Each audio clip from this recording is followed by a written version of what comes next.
Hello दोस्तों, UPSC निर्माण संस्था आदापुर में आप लोग का हार्दिक अभिनंदन है। मेरा नाम मुस्कान कुमारी है। देखिए, आज हम लोग जानेंगे हमारी आज की हालिया खबर क्या है। देखिए, हम लोग बाघ की जनगणना के बारे में जानने वाले हैं। देखिए, भारत में क्या हो रही है कि बाघ की संख्या में वृद्धि हो रही है, लेकिन उड़ीसा एक ऐसा राज्य है जहाँ पे बाघ की संख्या में कमी हो रही है। तो यही है हमारी हालिया खबर। इसी टॉपिक पर आज हम लोग बात करेंगे। उसके बाद हम लोग देखेंगे कि अलग बाघ जनगणना क्यों, मतलब जो केंद्र सरकार द्वारा बाघ जनगणना करा दी गई है, फिर भी जो उड़ीसा की राज्य सरकार बोल रही है अलग बाघ जनगणना कराने की, तो उसकी आखिर आवश्यकता क्यों पड़ी। उसके बाद फिर हम लोग जानेंगे कि उड़ीसा की बाघ जनगणना में क्या होगा।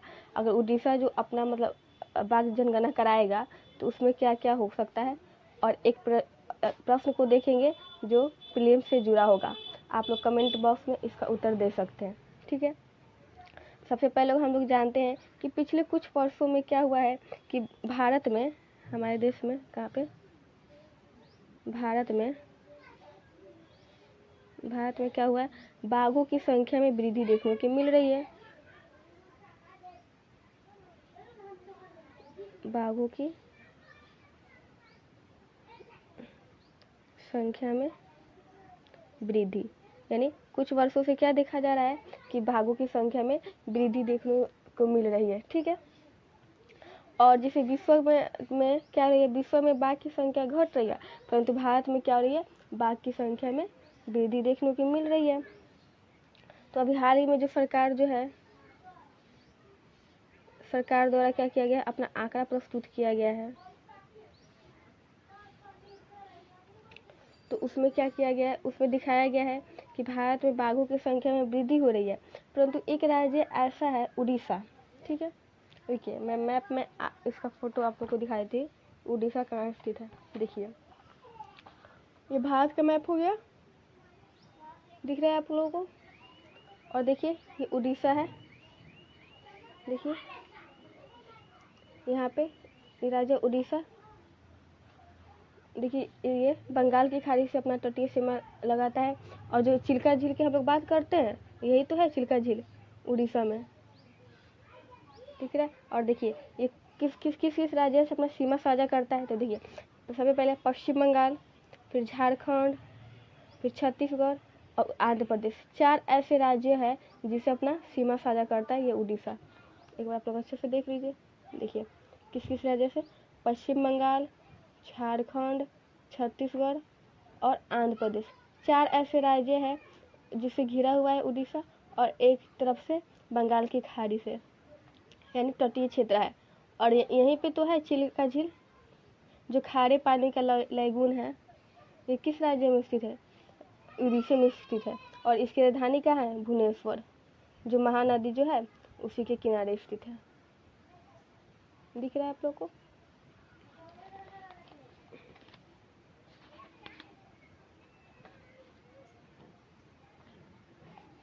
देखिए, ये रहा उड़ीसा का अलग से मैप, ठीक है। यही था उड़ीसा।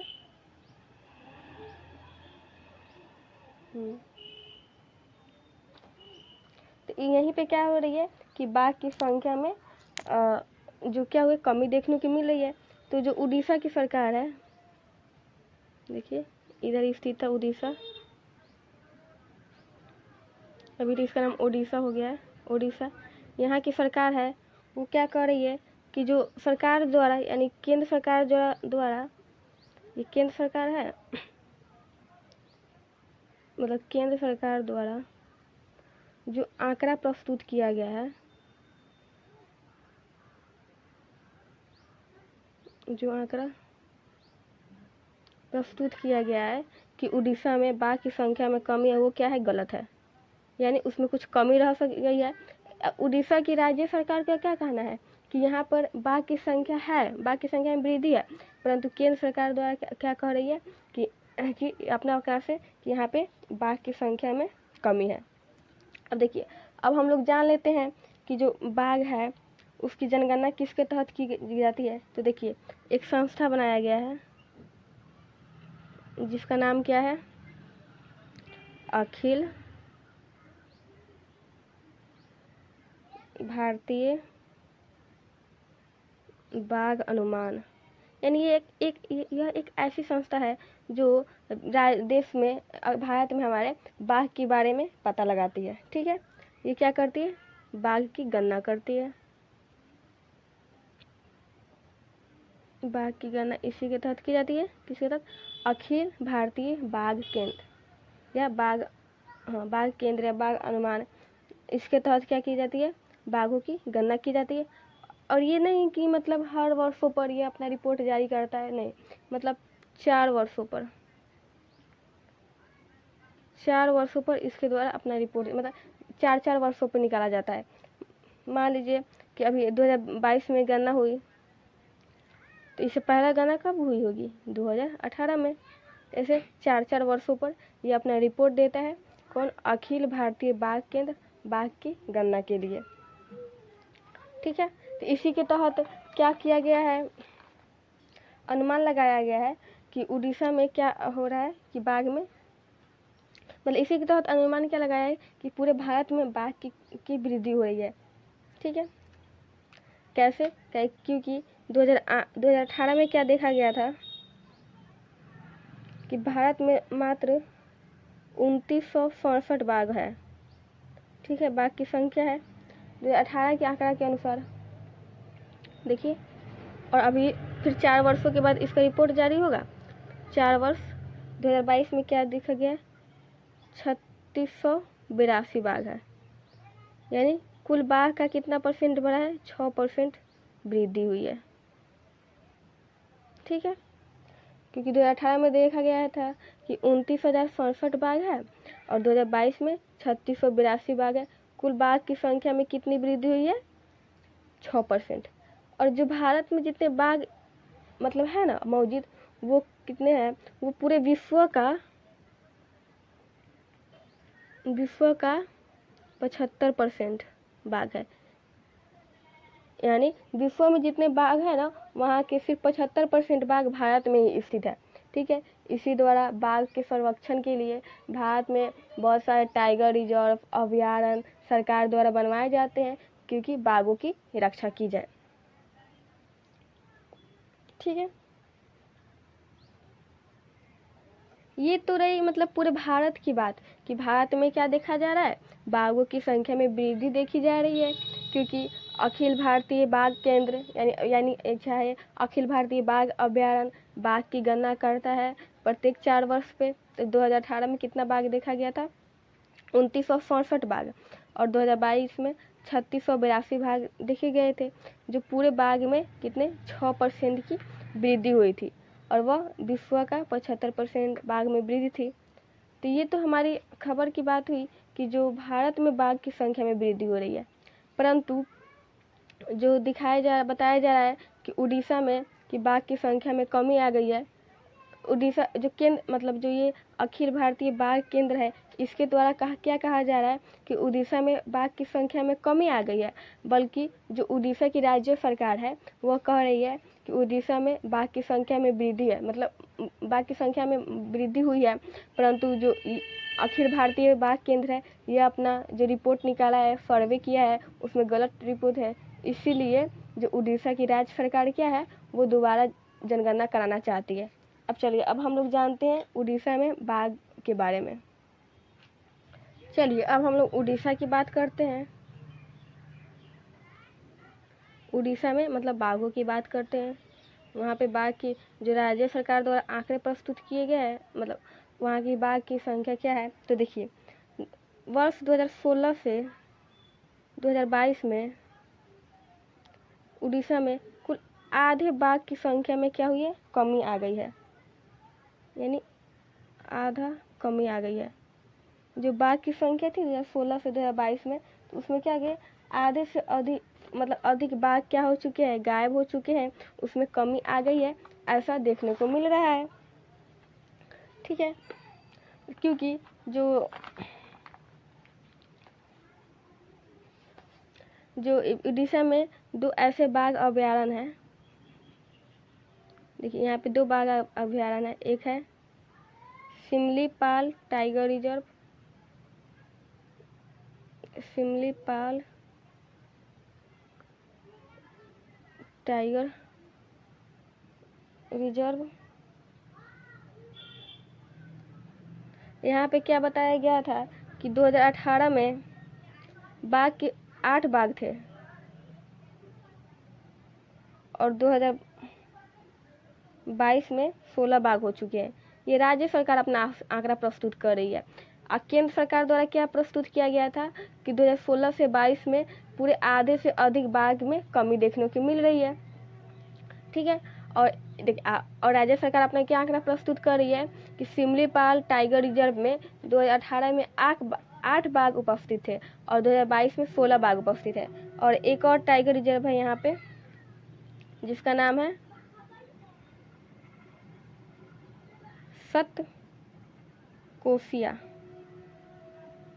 Satkosia tiger reserve.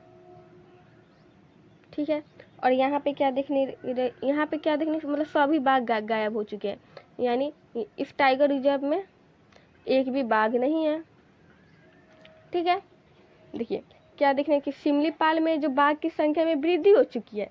सिमलीपाल में 8 बाघ से 16 बाघ हो चुके हैं 4 वर्षों में, और सतकोसिया टाइगर रिजर्व में सभी बाघ गायब हो चुके हैं। देखिए सिमलीपाल मैं मैप में आप लोगों को दिखा देती हूँ, ये मैप में स्थित है, ये दिख रहा है आप लोगों को यहाँ पे। देखिए यहाँ पे यही है उड़ीसा में सिमलीपाल बाघ अभयारण्य। ठीक है, तो यहीं पे क्या बताया जा रहा है राज्य सरकार द्वारा, तो पहले 8 बाघ थे और अभी 16 बाघ हो चुके हैं। परंतु केंद्र सरकार क्या दे रही है कि अपना गलत रिपोर्ट जारी कर रही है। और केंद्र सरकार क्या कर रही है, ये तो राज्य सरकार की बात रही। और देखिए अब केंद्र सरकार की मत जान लेते हैं कि वो अपना उड़ीसा के बारे में क्या कहती है। तो ये कहती है कि 2018 से 19 में जब गणना की गई थी बाघ के, तो उड़ीसा में कितने बाघ थे 45, और अभी वर्तमान में जब 2022-23 में गणना की गई है तो यहाँ पे 20 बाघ है। यानी देखिए आधे से ज़्यादा बाघ में कमी देखने को मिल रही है कि नहीं मिल रही है। कहाँ 45, एक बार 25 बाघ, मतलब एकदम कमी आ गई है। तो ये केंद्र सरकार का आंकड़ा है, ये भी केंद्र सरकार का आंकड़ा है कि सतकोसिया टाइगर रिजर्व में सभी बाघ गायब हो चुके हैं। परंतु ये राज्य सरकार का आंकड़ा है कि 2018 में 8 बाघ थे और 2022 में 16 बाघ थे। अब देखिए अब एक टाइगर रिजर्व में बाघ की संख्या में वृद्धि हो जाने से ये थोड़ी ना है कि पूरे राज्य में बाघ की संख्या में वृद्धि हो जाएगी। परंतु नहीं, परंतु उड़ीसा की सरकार द्वारा कहा जा रहा है कि केंद्र सरकार क्या कह रही है कि अपना आंकड़ा जो है गलत सर्वे की है, गलत रिपोर्ट निकाली है, इसीलिए वो क्या करेगा राज्य सरकार बाघ की दोबारा जनगणना कराने की मतलब स्थिति में है, इसीलिए बाघों की दोबारा जनगणना कराई जा रही है। अब सवाल ये उठता है कि जो बाघ की दोबारा से जनगणना कराई जाएगी राज्य सरकार द्वारा, तो आखिर उसमें कौन कौन सी मतलब सुविधाएं और दिए जाएंगे। क्योंकि देखिए जो केंद्र सरकार द्वारा, देखिए यहाँ पे है जो केंद्र सरकार दिल्ली में बैठती है। देखिए केंद्र सरकार द्वारा उड़ीसा के राज्य सरकार क्या कर रहे हैं कि हमारे साथ मतलब धोखाधड़ी हुई है कि जो केंद्र सरकार है वो हमें मतलब उड़ीसा पर ज़्यादा ध्यान नहीं दिए, क्योंकि जो केंद्र सरकार है ना वो क्या किए है, देखिए एक कैमरा ट्रैप होता है, यानी जैसे बड़ा बड़ा कैमरा लगा रहता है सभी अभ्यारण्य के आगे पीछे, और वहाँ पे मतलब देखता है कि बाघ कितने हैं।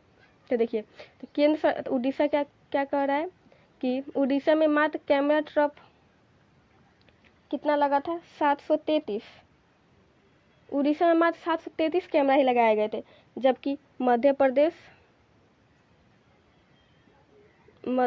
में 6,894 और महाराष्ट्र में 4,872। यानी कैमरा ट्रैप के माध्यम से बाघ के बारे में पता किया जाता है। तो देखिए उड़ीसा का जो केंद्र सरकार है, उड़ीसा के जो राज्य सरकार है वो क्या कह रहे हैं कि देखिए उड़ीसा में मात्र 733 ही कैमरा ट्रैप लगाया गया था।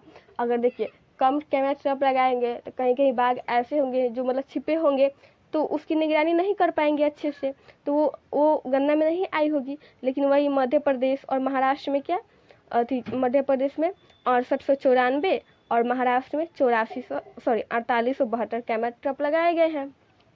ये भी कह रहा है कि उड़ीसा की सरकार क्या कर रहा है कि केंद्र की जो कार्य प्रणाली पर सवाल उठा रहा है कि आखिर ऐसा क्यों किया गया है। देखिए यही था ना उड़ीसा, यही इसमें क्या मात्र 733 कैमरा ट्रैप लगाए गए हैं।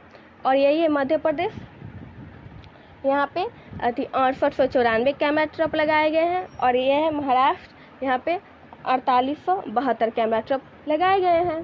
ठीक है, दिख रहा है आप लोग को उड़ीसा, मध्य प्रदेश और महाराष्ट्र, एक बार अच्छे से देख लीजिए। ठीक है, तो इसीलिए जो उड़ीसा की राज्य सरकार है वो कह रही है कि नहीं, हम फिर से अपना क्या करेंगे, अलग से बाघों के संरक्षण के लिए अलग से गणना करेंगे। वो कह रही है कि हमें बाघों का संरक्षण अलग से कराना है, उसके लिए हम लोग अपना गणना करेंगे। और देखिए अब जानते हैं कि जो केंद्र सरकार द्वारा की गई गणना में और उड़ीसा की सरकार द्वारा की गई गणना में, यानी उड़ीसा की राज्य सरकार द्वारा की गई गणना में अंतर क्या रहेगा। तो देखिए जो केंद्र सरकार 4 वर्षों पर गणना करती थी बाघों का, ठीक है, अब उड़ीसा की सरकार प्रत्येक वर्ष पे करेगी। पहला अंतर तो ये रहेगा कि 4 वर्षों का आंकड़ा प्रस्तुत नहीं, बल्कि प्रत्येक वर्षों का आंकड़ा प्रस्तुत करेगी। और उसके बाद है जो बाघों की आवास है, बाघों का आवास, उसका क्या करेगी, सटीक अनुमान लगाएगी। यानी सही से कि बाघ आखिर कहाँ किस किस क्षेत्र में बाघ पाए जा सकते हैं, और वहाँ पे गणना करवाएगी प्रत्येक वर्ष। ठीक है, और बेहतर निगरानी और सुरक्षा देगी, बेहतर निगरानी और सुरक्षा देगी।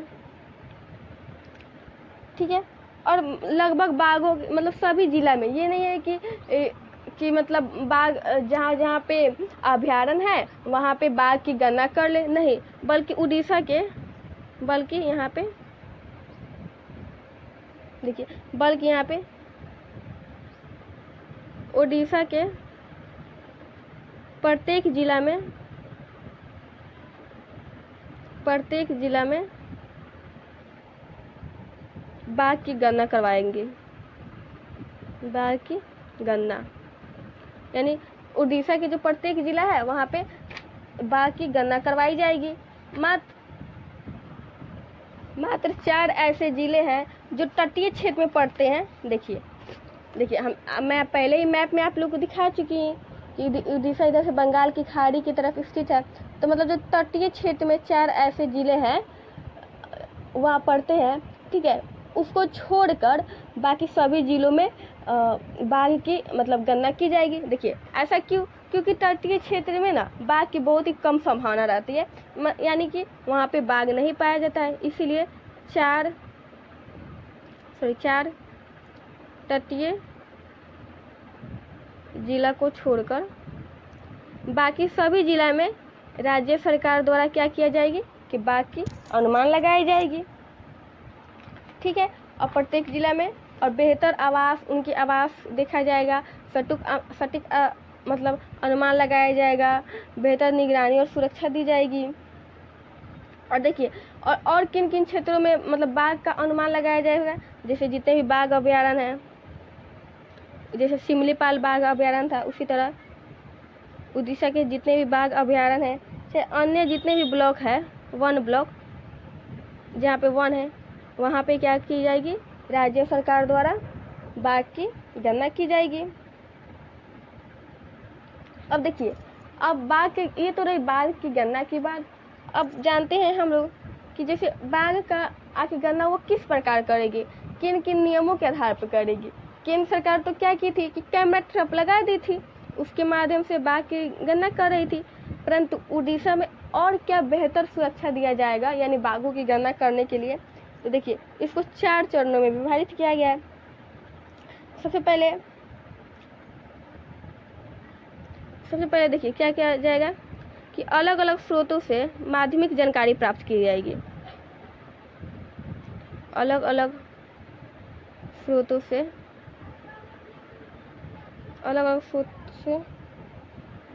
माध्यमिक जानकारी प्राप्त की जाएगी। ठीक है, यानी अलग अलग स्रोतों से माध्यमिक जानकारी। फिर जो ज़मीनी स्तर है, यानी ज़मीनी स्तर पर प्राथमिक सूचना। देखिए, अलग अलग स्रोतों से माध्यमिक जानकारी, फिर ज़मीनी स्तर पर प्राथमिक सूचना, यानी साइन सर्वे किया जाएगा। देखिए, अब ये साइन सर्वे क्या होता है? देखिए, साइन सर्वे के अंतर्गत जो बाघ क्या कहते हैं, यानी बाघ के जो पैरों के निशान होते हैं, या किसी जब पेड़ पे चढ़ते हैं, किसी जानवर को मतलब पेड़ पे चढ़ते हैं उसके खरोच होते हैं, या फिर जो उसके स्कैट यानी जो बाघ के जो मल होते हैं उसके तहत, और जो जानवरों के शव, यानी जो ऐसे बहुत से जानवर हैं जो बाघ मतलब उनको दबोच कर उनको खाए रहते हैं, तो जानवरों को शव से, शिकार से, इन ऐसे ये साइमन सर्वे के अंतर्गत आता है, जो प्राथमिक सूचना के तहत किया जाएगा। इसी के तहत क्या की जाएगी, यानी बाघ के बारे में पता लगाया जाएगा। देखिए, किस से, जो बाघ के पैरों के निशान है उससे, जो पैरों का जो खरोच है, यानी जो पेड़ों पर चढ़ेगा बाघ तो उसको पैरों का खरोच देगा उससे, फिर उसके बाद जो जानवरों को मारेगा तो जानवर के शव से, फिर शिकार से, इन सभी ऐसे साइमन सर्वे है, इसके माध्यम से क्या किया जाएगा कि बाघ का मतलब गणना की जाएगी। और जो जानवरों का अलार्म, देखिए जानवरों का अलार्म कॉल है, यानी जब बाघ क्या करते हैं कि जानवर पर अपना मतलब जब उसको खाने के लिए जाते हैं तो जानवर क्या करते हैं, आवाज़ निकालते हैं, जो अलार्म कॉल देते हैं, उससे क्या किया जाएगा, मतलब उससे भी बाघ की गणना में मदद ली जाएगी, उसके माध्यम से भी बाघ की गणना की जाएगी। और सबसे पहले तो ये है कि जो कैमरा है वो कैमरा की तैनाती सबसे अधिक की जाएगी, यानी 25 किलोग्राम ग्रिड पर 5 कैमरा लगाया जाएगा, यानी हर 25 किलोग्राम ग्रिड पर कितना कैमरा लगाया गया, 5 कैमरा लगाया जाएगा। ठीक है, यानी 25 किलोमीटर ग्रिड पर कितना 5 कैमरा लगाया जाएगा। ठीक है, और हर 40 दिनों में बाघ की निगरानी की जाएगी। देखिए, उधर केंद्र सरकार क्या करती थी, 4-4 वर्षों पर, ये सिर्फ 40-40 दिनों में करेंगे तो बाघ के बारे में और अच्छी से जानकारी प्राप्त होगी। तो ये सारी कई ऐसे चरण हैं जिसके माध्यम से यानी बाघ के बारे में जानकारी और एकत्रित की जाएगी। तो ये रही मतलब उड़ीसा में बाघ की केंद्र सरकार राज्य सरकार क्या क्या करेगी, तो बाघ के बारे में जानकारी प्राप्त होगी। तो ये रही हमारी आज की खबर कि सबसे पहले राज्य सरकार बाघों का आवास की जो सटीक जानकारी देगी, बेहतर निगरानी और सुरक्षा देगी। और फिर उड़ीसा के यानी प्रत्येक ज़िले में चाहे जितने भी बाघ अभयारण्य हैं, चाहे अन्य वन ब्लॉक है, उसके माध्यम से बाघ की जनगणना की जाएगी, यानी 4 तटीय क्षेत्र को छोड़कर, कि उसके अलग अलग स्रोतों के माध्यम से। फिर जो ज़मीनी स्तर पे प्राथमिक स्रोत है, यानी अगर बाघ किसी कहीं पे पैरों का अपना निशान दिया है, या पैरों का खरोच दिया है, या जो बाघ के स्कैट यानी जो बाघ के मल रहते हैं उसके माध्यम से, जानवरों के शिकार के माध्यम से, कई ऐसे माध्यम है, उसके माध्यम से क्या की जाएगी, बाघ की गणना की जाएगी, ताकि जो राज्य सरकार क्या करेगा, इससे ये बताएगा केंद्र सरकार को कि हमारे राज्य में बाघ अधिक है, जो आपका जो रिपोर्ट प्रस्तुत किया गया है वो गलत रिपोर्ट है। ठीक है, केंद्र राज्य सरकार ये करना चाहता है। और हर 25-25 किलोमीटर पे 5-5 कैमरा की तैनाती की जाएगी और 5 दिनों में इसकी निगरानी की जाएगी।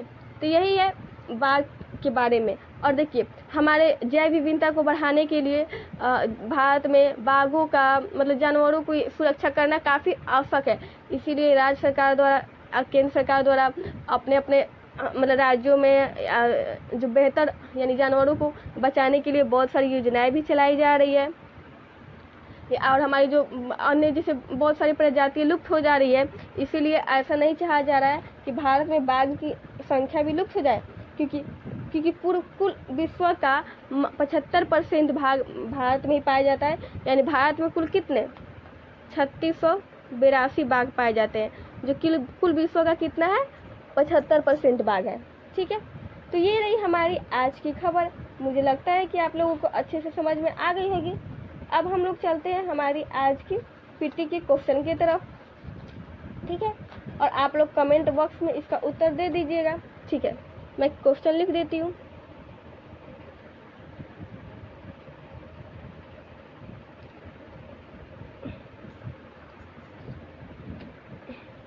दुनिया में मौजूद कुल बागों की कितनी प्रतिशत संख्या भारत में है? यानी दुनिया में मौजूद कुल बाघों की कितनी प्रतिशत संख्या भारत में मौजूद है? नंबर 1 10%, बी 45%, सी 60% और डी 75%। आप लोग इसका आंसर चाहे तो कमेंट बॉक्स में दे सकते हैं। चलिए, धन्यवाद।